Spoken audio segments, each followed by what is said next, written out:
55 anyos nga tricycle driver ug vlogger ang napalgang patay kagahapon sa udto sa Bukirang Barangay sa Lagtang sa Talisay City. Tungsayran ang detalye sa live report ni Fem Marie Dumabo. Fem?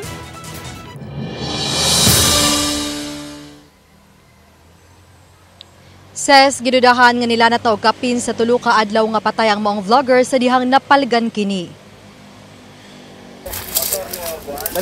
Ana-ana sa advanced state of decomposition ang patayng lawas sa 55 anyos nga gilang si Feliciano sa Kalibunan sa Bukirang Bahin sa Sitio Quadra, Barangay Lagtang Dakbayan sa Talisay.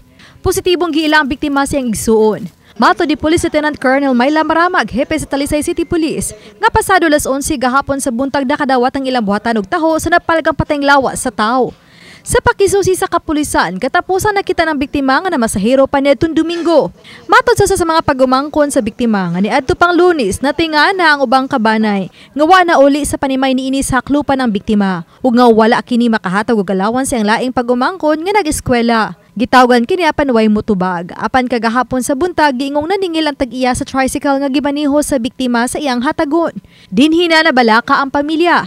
Ang amigo ni ini nga usa ka vlogger usab ang matud pa ni Butyag nga posibleng anaa kini sa ilang lugar diin mag-practice og latay og alambre. Isip usa sa ilang content sa pag-vlog. Ang biktima ang matud pa siyang pagumangkon nga pipila ka buwan pa lang sa iyang pag-vlog. Usa sa mga gipost ni ini nitong April 3 ang pag-vlog ni ini nga nagtungtong sa alambre. Pila na siya kabuan nga ga-vlog. Ilang content unta is mao ang bisag unsa ra ma'am sa iyang biyahe sa tricycle.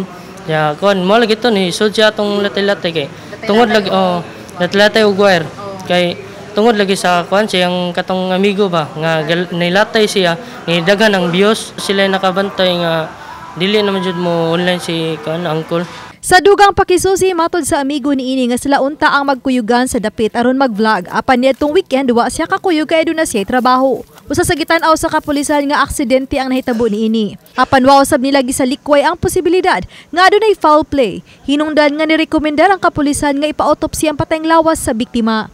Nga giuyunan usab sa iyang kabanay. Nga mo mga kaliwat kay kuan jud sila ngayo sila og malinawon nga kuan ba pangitabo ba kay kami maglibog man sad mi dito nganong nahug siya dito ba kay di man gud mi makakuan kung na slide ba siya nahug kay ang iyang cellphone naraman sa kuan iyang cellphone og kuan siya ubos niya diya sa babaw bagay pundok na yung cellphone. Pahimangno ni Maramag sa mga vlogger o content creator nga sa mga himuong content unang siguroon ang ilang seguridad.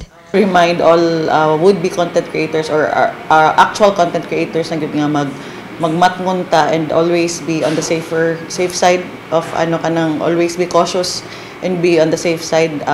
Please don't do contents nga tanaw na to is delikado kaayo just for the views or for the clout. Ses, giklaro sa Talisay City Police nga para ng investigasyon sa kamatayon sa maong vlogger. Samtang subayon nila ang mga contacts o ang mga kuha o anaa sa duha ka mga cellphone sa biktima nga na-recover diha sa crime scene. Kaganihang buntag na paubos na sa autopsy ang patayng lawas sa maong vlogger ug paaboto na lang ang napulo ka adlaw aron masuta ang resulta niini. Ses, daghang salamat, Fem Marie Dumabo.